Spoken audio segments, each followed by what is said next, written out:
All right, so these are going to be the notes on physical and chemical changes, which is going to start our 4th unit. And we've talked about these a little bit throughout the first semester, but we're going to get into them in more detail now, okay? So first of all, we're going to talk about physical changes. And we have learned this definition when we were talking about mixtures, but physical changes, there is no change in composition. Okay, and remember that means what it's made of. So no change in composition. Whatever you had before the reaction or the change is the same substance as you have after the reaction and change. Okay, so no new substances are created. Examples, okay? Making a mixture. When you mix sand and salt together, you still have sand and salt. They're just mixed together now, okay? Breaking things. You break a glass, it's still glass. It hasn't changed into a new substance. Chemically, it's just changed into different sizes and shapes. Freezing, melting, boiling, evaporation. All of those are physical changes. When you evaporate water, it's still water. It's just now that it's in the air, it's in a gas form instead of in a liquid form, okay? Bending, painting. I mean, we could go on and on and on. These are all physical changes. When you paint something, the object is still the object, the paint is still the paint, they're just together now, okay? So, lots and lots of examples there. We're going to get into chemical changes in this unit for the first time. Okay, so chemical changes. Chemical changes create new substances. The composition does change. Now, we don't mean create new substances like create something that's never been seen before, but it means that the substances you had before the change are turning into different chemical substances after the change, okay? All right, these occur in reactions. And reactions, I'm gonna underline that word here. Let's see if I can, just to define that word. Reactions are when atoms separate, join, or rearrange, okay? So separating, joining, rearranging, they're changing what they're bonded to. So we're gonna go through some examples. First one is separation. Separation of atoms. So if I go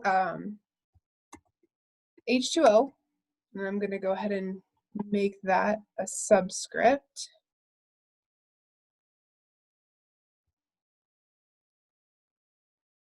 Okay, H2O, and I'm going to split the hydrogen and the oxygen. So we put a little arrow. Okay, H2O splits into H2 and O2. Okay, so water can split into hydrogen gas and oxygen gas. Bear with me here as I make my formatting correct.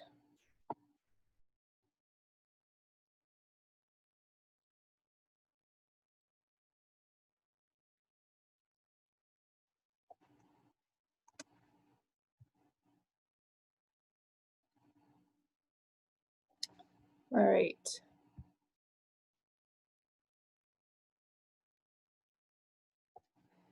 This is splitting water.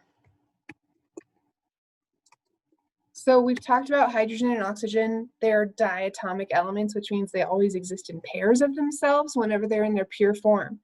But what we really want to focus on here, instead of focusing on the twos on this side, we just want to focus on the fact that hydrogen and oxygen are no longer bonded to each other because they have this plus sign in between them. So they're split apart. Over here, they're together. So they were there's no plus sign in between them. They're part of the same compound. Okay, an example of joining could be when iron rusts. So space this out a little bit more here.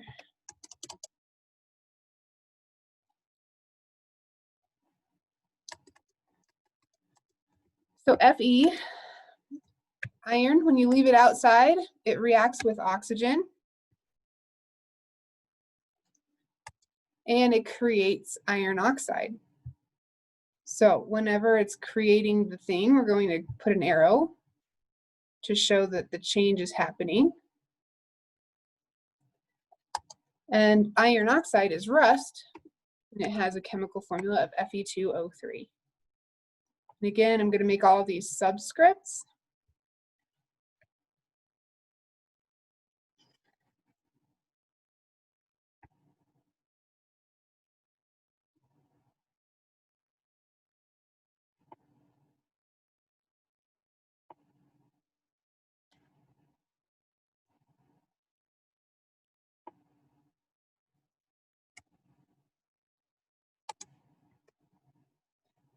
Okay, and again, we'll just put in here, this is rusting iron. So when iron rusts, it's actually joining with oxygen and forming a chemical compound. Okay, and then our third type of chemical change, again, is rearranging.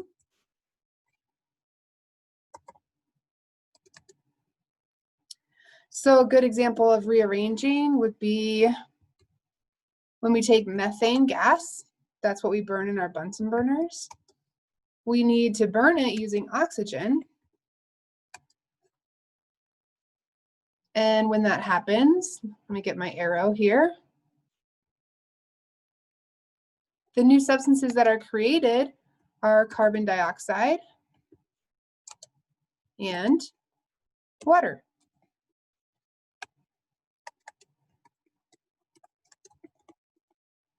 Okay, so if you look at this one, rearranging, right? I've got carbon and hydrogen attached to each other. Oxygen's just attached to itself, just by itself. On this side, the carbon and the hydrogen are both bonded to oxygen. So these split from each other and joined with an oxygen. And so we create a total rearrangement of what's going on. So those are some simple examples of chemical changes. And we're going to go through some more information here, okay? So first, signs of possible chemical change, okay? Possible is a pretty important word in this sentence because any of these signs could mean that there's a chemical change, but they don't have to mean that, okay? So the first sign of possible chemical change is transfer of energy. So if it gets hot or cold, or it releases or absorbs light, that would be another form of energy. So it's releasing or absorbing heat or light. That's a transfer of energy. That could be a sign of chemical change. Now, it's not always a sign, but it could be a sign of chemical change. And there's two different directions that that energy can be going, okay? And we have names for those. We have endothermic, which means absorbs energy. And we have exothermic, which means releases energy. Okay, so if something is giving off heat and light like fire, that's exothermic, okay? If it's absorbing energy, like plants absorb sunlight in order to create sugars, that is endothermic. All right, a second sign of possible chemical change is color change. And that's not something I need to describe further. If it changes color, it could be a chemical change. Might not be, but it could be. Another one, formation of a gas. Formation of a gas. Now this one could appear to us in a few ways. Bubbles. So if a gas is forming in a liquid, we see bubbles, right? If it's not, if it's just forming on the surface of something, for example, we might smell the new gas being created, so an odor. Or we might see steam or smoke. Those could be examples of formation of a gas. All right. Fourth one, final one here is formation of a precipitate. Formation of a precipitate. This is a word that you might have heard in weather, like if it's precipitating, it's probably raining or snowing, okay? But that is not what we're talking about in chemistry. So, formation of a precipitate, we're going to just define what that means. It's when a solid forms, when two liquids are mixed, or when a solid crystallizes from a liquid. Now, if you're using your imagination to try and figure out what this means, I'm not taking liquid A and mixing it with liquid B and getting a rock. That's not what I'm talking about when I say a solid forming. What I'm talking about is I'm taking one clear liquid solution and another clear liquid solution, and I mix them together, and I get something that's murky and cloudy. I can't see through it anymore. And that's because something has formed in there that is solid, and it blocks the light, so we can't see through it anymore. So it's kind of like a powder floating in the liquid. Okay? All right, now if those are the four possible signs of chemical change, we need to make sure that we know the only definite sign of chemical change. The only definite sign. So if this happens, you had a chemical change, period. You can have a color change and formation of gas, and it's still not a chemical change. Or you can have a transfer of energy and a precipitate, and it's still not a chemical change. But if you have this definite sign of chemical change, it was a chemical change, period, end of story, okay? And that is a new substance, okay? You must test the composition and find a chemical that wasn't there before. You must test the composition and find a chemical that wasn't there before. So if we look up here at these chemical reactions, water is all we had before the change. And then afterwards we have hydrogen gas and we have oxygen gas.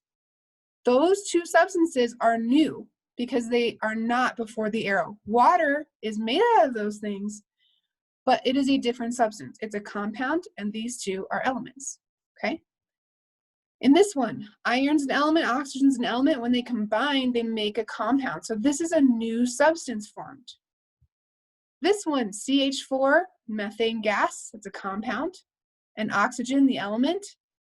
We get two different compounds after the arrow, CO2 and H2O. So those are new substances, and that is the definite sign of chemical change. Okay, we're going to go through, I'm going to create a little table here.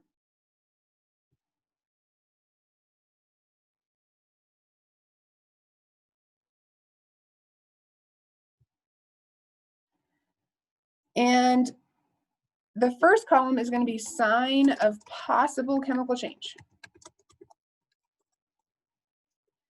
Second column, I'm going to give examples of physical changes. And the third column, chemical changes. So we'll go through each one. We'll start with transfer of energy. Okay, so physical changes that have a transfer of energy. Remember, transfer of energy is a possible sign of chemical change. So there are physical changes that have that sign, okay? Examples, boiling, freezing, changing temperatures. So if you just take a beaker of water and set it on the hot plate and warm it up, that is an energy transfer. It is absorbing energy, but it's not changing into something else, so it's a physical change, okay? Same thing with freezing water. It's giving up energy to cool down and freeze and turn into ice, but it's still H2O, so it's a physical change. All right, chemical changes that involve a transfer of energy. Well, burning gives off lots of heat and light. Okay, that's a transfer of energy. Photosynthesis is absorbing light and creating new chemical compounds. Okay, so those are chemical changes because both of those things create new substances. All right, color change. All right, physical changes that are color changes. So food dyes. When you take food coloring and you mix it into your frosting before you frost your cake or your cookies, the dyes are there and the frosting is there. You haven't created anything new. It's just dyeing the food that color, but it's just a mixture, not a chemical change. And then we talked about this one earlier, painting. Paint your fingernails. They're still fingernails, still nail polish. They're just together now. No new substances. All right, chemical changes. Well, we did tie-dyeing. Tie-dye in our tie-dye lab was a chemical change because we were actually forming chemical bonds between the dyes and the shirt, okay? I would say burning again. When you burn a log, it's black afterwards, or if it turns all the way into ash, it's white afterwards, but either way, it is a new color. You also see colors in the flame itself. So burning is going to be a chemical change that involves a color change, okay? Tanning, if you tan your skin, that's a chemical change. If you tan animal hides, that's a chemical change as well. And then I'll put copper oxidizing. If you look at the Statue of Liberty, it is made out of copper, but we don't think of copper as green. We think of copper as that kind of orangish metal. So when copper is exposed to oxygen, especially moist saltwater air oxygen, it reacts and it forms a copper oxide, which is that green-blue color. Okay? That's a chemical change. All right, gas formation. Gas formation. Well, physical changes that produce gas. Boiling. Okay, when you boil water, it's bubbling. That's making a gas, but it's just H2O. The gas is H2O inside those bubbles, so we haven't created a new substance. Okay. You could technically say that radon kind of seeping from the ground into your home, that's the release of a gas from literally from the ground, just kind of leaking into your house. That is a physical change. The ground isn't making that radon in some reaction. It's just holding on to the radon and it slowly leaks out.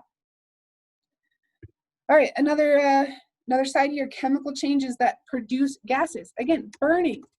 Burning, it has almost everything here, okay? It's producing carbon dioxide and water gases. You can see that in the form of smoke, okay? Car emissions, okay? Stuff comes out of the tailpipe. We can see it on a cold day because the water condenses, but there's gases coming out of that tailpipe all the time, and that's coming from the combustion reactions in the engine, okay? Breathing. You guys are living, walking combustion reactions. You burn calories, literally. You take sugars and fats inside your body and you break them apart and create carbon dioxide and water, and that is a burning reaction. So chemical change, you're creating new substances. Photosynthesis. Remember, photosynthesis is what creates oxygen. So we definitely need that to happen, and that is a chemical reaction. And then, you know, one of the favorite reactions that creates a lot of gas would be like Diet Coke and Mentos. Hopefully you guys have all seen that little soda fountain before. All right, formation of a precipitate. Again, this is one that we're not super familiar with yet, but we'll see a few of these reactions throughout our time. So one example of this that's physical, you know, where we're getting a solid coming out of a liquid. When you crystallize a supersaturated solution. So if you remember that supersaturated solution video where the teacher had that beaker and it looked like it was just water, but it had a whole lot of sodium acetate dissolved in it. And he stuck one crystal in the top and the whole thing went and crystallized. that is a precipitate. You're getting a solid that crystallizes out of solution, okay? Something that you might have used maybe in baking, I know that a lot of banana bread recipes call for this, but you may have experienced it in other less pleasant ways as well, would be milk curdling, okay? So if you leave milk in your refrigerator for too long, it'll do this by itself. It'll turn chunky. That's a chemical change, formation of precipitate. But you can get it to happen really fast. If you take milk and you pour a little vinegar into it, the acid will cause the milk to curdle. And some recipes call for that, so you might have experience with that. The less pleasant experience is milk curdles as soon as it hits your stomach acid. So if you have ever been ill after drinking milk, you might see some of those curds come back, and that is a precipitate. So sorry, that one might be a little bit gross, but that is the end of the physical and chemical changes notes. And just remember, these examples are going to help you a lot as we refer back to them in labs and in tests and things like that. So thank you for joining us today, and we will see you in class.